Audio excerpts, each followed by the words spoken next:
একটা কথা শুনবে, আমি কিন্তু ঠিকঠাক হিন্দি পারি না, ঠিকঠাক মানে কোনো রকম যোগা। ये हेस्टिंग्स पे है, मैंने मैप का लोकेशन एकदम सही डाला है, उसके हिसाब से आ जाइए। হেস্টিং।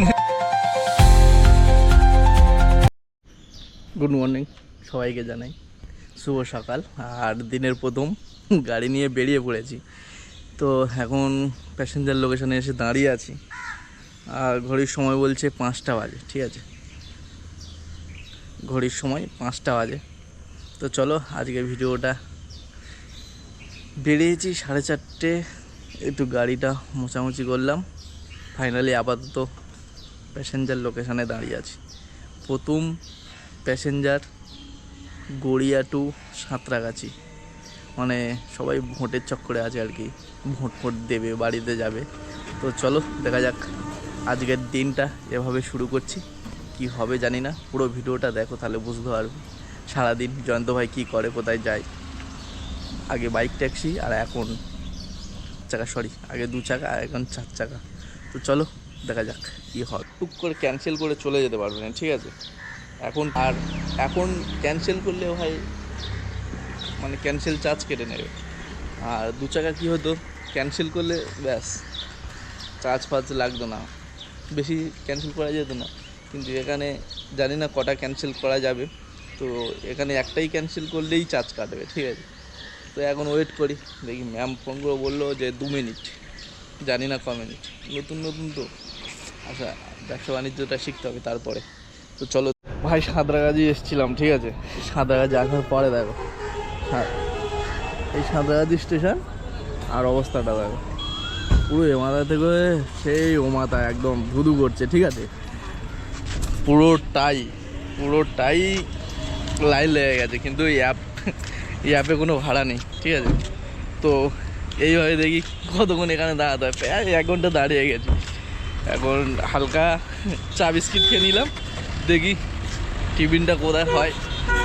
আর সাঁতরাগাছি স্টেশনে এই অবস্থায় এখন হেঁটে ঘুরে বেড়াচ্ছি, কিন্তু বাজারের পরিস্থিতি নেই, খুবই খারাপ। এদিকে হাওড়ার দিকে হলে তো ধর্মতলায় চলে যাওয়া যেত। এখান থেকে ধর্মতলায় যাওয়া মানে পুরো প্রায় 8-9 কিলোমিটার খালি গাড়ি নিয়ে যেতে হবে, কিছু করার নেই, বাধ্য হয়ে যেতে হবে। তো দেখা যাক, সাঁতরাগাছি প্রথম ফার্স্ট ট্রিপ আনার পরে এই অবস্থা। তো চলো সারাদিন কি হবে আরও দেখা যাক। প্রথম টিপটা মেরেছি দেখো, 585 টাকা 18 পয়সা, কিন্তু হাতে পাইনি ভাই, অনলাইনে দিয়েছে আর অ্যাপে মাইনাস ছিল, সব শেষ হয়ে গেছে। তো চলো এখন পরিস্থিতি এই, কি করা যাবে দেখা যাবে। কতক্ষণ ধরে দাঁড়িয়ে আছে ভাই, এ দাইতে চলে যেতে হবে, উপায় নেই যে ভাড়া পাবো এরকম একটা কোনো আশা বলে কিছু নেই। এখন এখান থেকে বেরিয়ে যাচ্ছি, সাঁতরাগাছিতে 1 টাকাও ভাড়া পাইনি, ঠিক আছে। আর কত গাড়ি লেগে আছে একবার শুধু তোমাদের দেখাই, দেখো পুরো লাইন দিয়ে গাড়ি লেগে আছে। এদের থেকে ভাড়া পাওয়াটা আমার মনে হয় না সুবিধার, ঠিক আছে। বলছি এখান থেকে ভাড়া পেলাম না, দেখি বেলেপোলের দিকে যাই, যদি তোমাদের ভালোবাসা পেয়ে যায়, আর না তোলে কলকাতা পার টপকে দিতে হবে। দেখি শালিমার স্টেশনে যদি ট্রেন ফেন ঢোকে, ভাড়া থাকে। চলো দেখা যাক কি হবে, কোথায় যাব। মানে ধরো সাঁতরাগাছি হাওড়া থেকে গাড়ি পাচ্ছ না, বা হঠাৎ বিপদের সম্মুখে আমার সাথে যোগাযোগ করো, ওকে। তো চলে আসবো, জয়ন্ত ভাই সর্বদা সবসময় তোমাদের পরিষেবা দিতে ব্যস্ত থাকে। আগে অন্য কাজ করতাম, অন্য কাজ তো এখন ছেড়ে দিয়েছি, এখন সর্বদাই পরিষেবার জন্য পুরোপুরিভাবে এই লাইনেই চলে এলাম।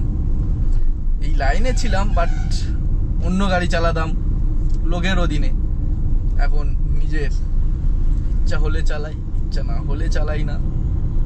তো সুবিধা অসুবিধা যদি হয়, কলকাতায় ধরো এসছো, গাড়ি পাচ্ছ না, বা কলকাতার মধ্যে ঘুরবে, গ্রামের দিকে থাকো, ভাড়া বেশি বলছে, ভাইয়ের সাথে যোগাযোগ করতে পারো, যতটা শেপের মধ্যে করে দেওয়া যায় করে দেবো।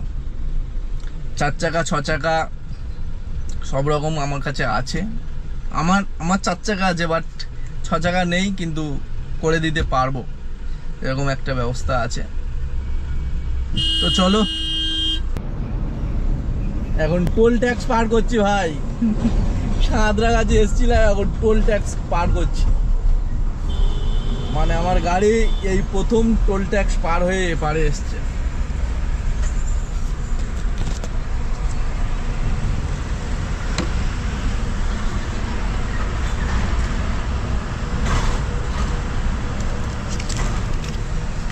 এই হচ্ছে টোল ট্যাক্সের বিল, ঠিক আছে।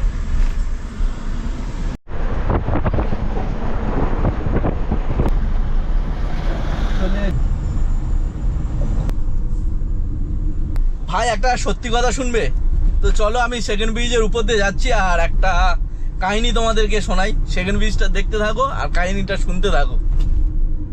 কখনো ভাবিনি যে আমার জীবন এমন একটা সময় আসবে, বদলাতেও হবে, আবার সবার সামনে হাসি মুখে থাকতেও হবে। ভাই সেই সাঁতরাগাছিতে ফিরে আসার পর একটা ভাড়া পেয়ে গেছি। Hello, hello. হ্যাঁ ম্যাম, আপনি যাবেন কোথায় আপনি? ये एयरपोर्ट, एयरपोर्ट, ओके। ये हेस्टिंग्स पे है। मैंने मैप का लोकेशन एकदम सही डाला है, उसके हिसाब से आ जाइए। हेस्टिंग हाँ हाँ हाँ ओ खिदिरपुर तरफ क्या है? हाँ हाँ, खिजरपुर के पास है। पर ये आप एकदम मैप के लोकेशन से आइए। ठीक है, मैं आ रहा रुकिए। চলো, একটা হেস্টিং এর ভাড়া পেয়ে গেছি। এখন এয়ারপোর্ট যেতে হবে। গেছিলাম সাঁতরাগাছি আর এখান থেকে এয়ারপোর্টে ভাড়া পেয়েছি। তো নিয়ম হচ্ছে কানামামা, যেটা পেয়েছি সেটাই ভালো। এটা আমার বাইক ট্যাক্সির ডায়লগ। তো 1 কিলোমিটার পিক আপ করতে হবে। হেস্টিং মানে এখন তো আমি ফ্লাইওভারের উপরে, তাই চারিদিকে ঘুরে আসতে হবে, আমার ওই বিল্ডিংটাই যেতে হবে।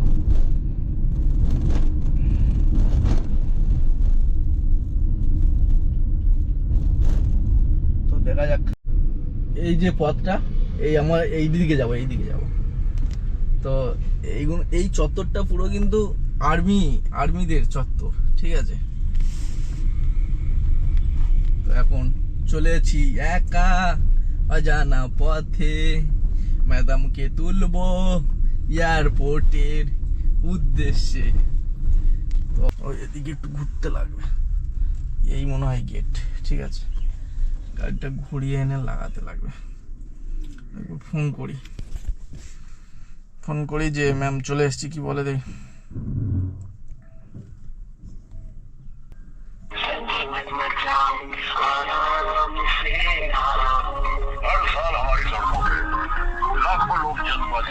बिल्डिंगটার नाम কি আছে?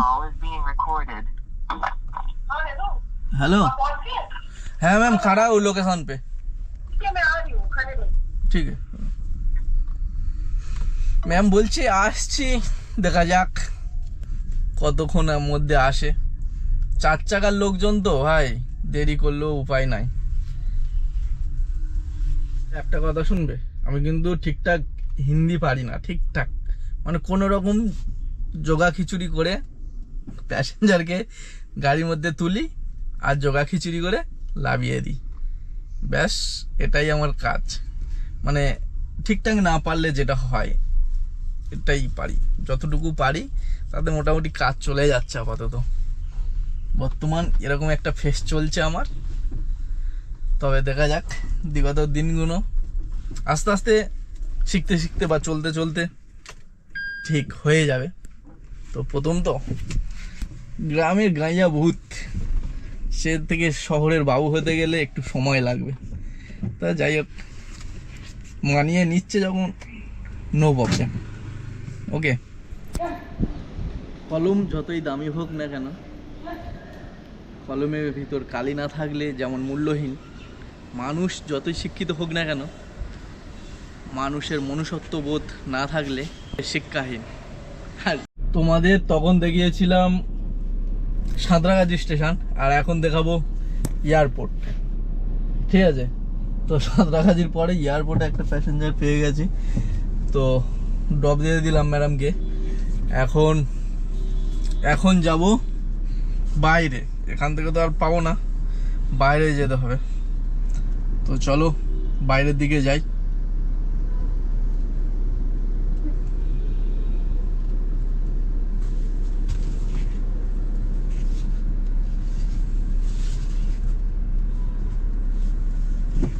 এই হলো আমাদের কলকাতা এয়ারপোর্ট ফোর্স।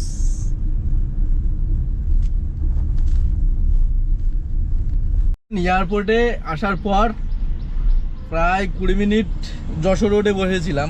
এখন ভাড়া বইছি, এখন একটা ভাড়া পেলাম 2 কিলোমিটার পিক আপ, 6 মিনিট লাগবে যেতে। আর এখান থেকে আলিপুর বাজার, আলিপুর।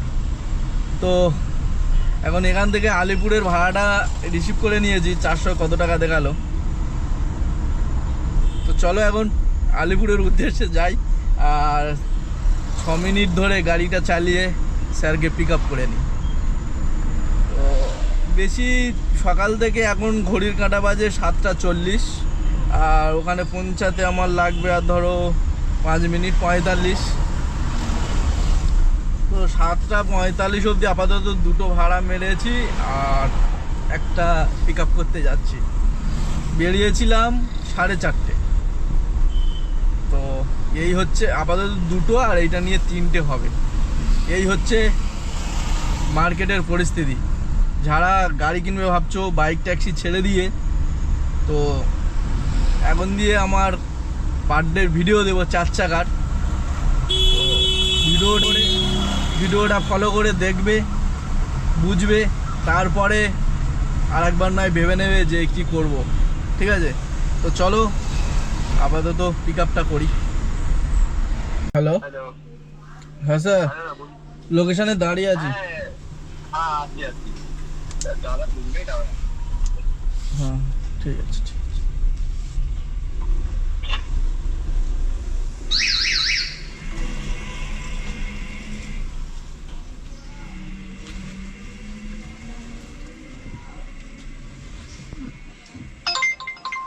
তো চলো ভাই, এখান থেকে বারাসাতের ভাড়া ঢুকছে। বারাসাতে কত টাকা দেখাচ্ছে দেখেছো?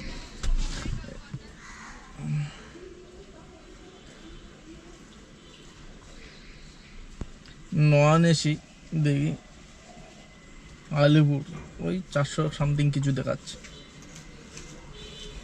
দেখা যাক, এইটা নিয়ে 3 নম্বর ভাড়া মারবো। প্রথমে গেছি গড়িয়া টু সাঁতরাগাছি, সাঁতরাগাছি থেকে পেলাম না, ঘুরতে ঘুরতে চলে এলাম সেকেন্ড ব্রিজ পার করেছি। স্টিং থেকে একটা ভাড়া ঢুকেছে এয়ারপোর্ট, আর এয়ারপোর্ট থেকে এখন ঘুরতে চলে এলাম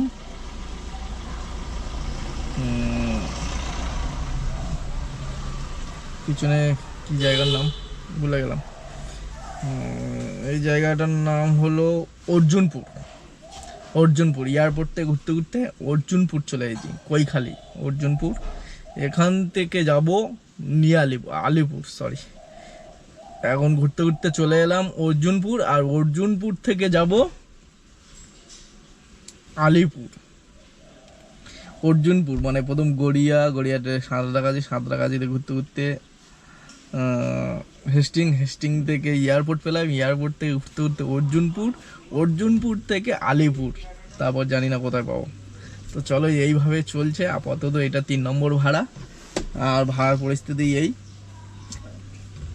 তো দেখা যাক, ওয়েট করি। স্যার বললো ওয়েট করো, আসছি, দেখি। ওই বন্ধুরা, তোমরা সবাই মনে করছো ব্যবসা ভালো হচ্ছে আর খবরটাও দিচ্ছে না। তো বন্ধুরা, তাড়া তোলার পর থেকে একটা ভাড়া ধরেছিলাম বিবাদ। তো সেম প্রাইজে এদিকে দেখিয়েছে, তো এদিকেই চলে এলাম, কারণ ওদিকে গেলে আবার ঘুরতে হবে, জ্যামজট ঝঞ্ঝট, তার জন্য এদিকে রুবির দিকে চলে এলাম। দেখি এখন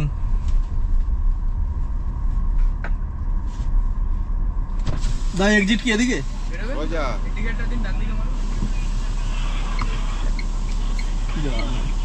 না ইন্ডিকেটর না হলে অনেকে আবার বাঁ দিকে চলে যাচ্ছে না, মানে ঠিক বুঝতে উঠতে পারছে না।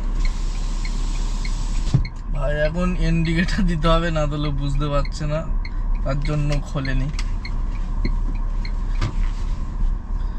তো চলো এখন যেখানে যেমন নিয়ম, তো এখানে এটাই নিয়ম ছিল, ইন্ডিকেটার দিতে হবে তবে খুলবে কেক, না দিলে খুলবো না, কিছু করার নেই, ইন্ডিকেটার দিতেই হবে। তো এখন আমি ডান দিকে যাব না, রুবির দিকে যাবো, বাঁদিকে গিয়ে ছোট্ট ছোট্ট দুটো ভাড়া মারবো, তারপরে গাড়ি বাড়ির দিকে চলে যাবে। তো এখানে একটা কি জগতিপতা 3 কিলোমিটার ধরলাম না, আমার চান্স পাইনি, না তাহলে ধরে দিতাম। আমার দরকার আর 400 টাকা 500 টাকা হলে হয়ে যাবে। তো বড় ভাড়া একটা ধরলেই হয়ে যাবে, কিন্তু বড় ভাড়া নেব না, ছোট ভাড়া নেব। ছোট এখন অফিস টাইমে বড় ভাড়া অ্যাভেলেবেল, ঠিক আছে, কিন্তু ছোট ভাড়া নেবো এখানে কাছাকাছি, কারণ আমার একটা দোস্ত এই গাড়িটা চালাবে, তো ওই দোস্তকে হ্যান্ড ওভার করে দেবো, তার জন্য টাইমও কম, যেমন টাইম তেমন ভাড়া নিতে হবে। তো আমি এখন একটা ভাড়া ধরেছি, মানে আমি ছিলাম রুবির মোড়ে, ওখান থেকে একটা ভাড়া ধরেছি 1 কিলোমিটার, 600 মিটার পিক আপ, আর 1 কিলোমিটার যাবে 80 টাকা ভাড়া, ঠিক আছে। আমি স্যারকে বললাম, স্যার বলছে গরম বলে তার জন্য আমি বুক করেছি। আমি বলি স্যার এতটুকু আমি যাব না, বলছে গরম ভাই আসেন আসেন, গরম বলে 1 কিলোমিটারে 80 টাকা ভাড়া দিয়ে তারপর যাবে। 1 কিলোমিটার মানে সবচেয়ে লো 80 টাকা ভাড়া হয় 4 চাকাতে, যেমন র্যাপিডো বা ইনড্রাইভ, বা মানে 2 চাকাতে যেমন 30 টাকা সবচেয়ে কম বাজেটের ভাড়া। তো এখানে সবচেয়ে কম বাজেট হলো 80 টাকা। তো এখন দেখি, স্যার বলছে আমি নামছি, ওই যে স্যার নেমেও দাঁড়িয়ে আছে। 4959 রুবি হসপিটাল। স্যার এখান থেকে ঘুরিয়ে নাও, বাদিকে ঘুরিয়ে যাবে, বাদিকে রাস্তা আছে।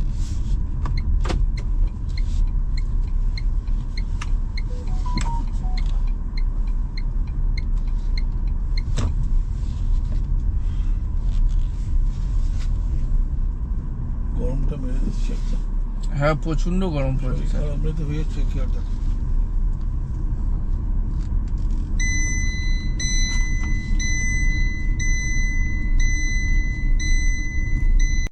এখন আমি আছি অভিষিক্তা সিগনালে, আর অভিষিক্তা সিগনাল থেকে একটা ভাড়া পেয়েছি, দেখো 1.2 কিলোমিটার পিক আপ, 5 মিনিট লাগবে যেতে, আর 7 কিলোমিটার ওই 250 টাকা মতন।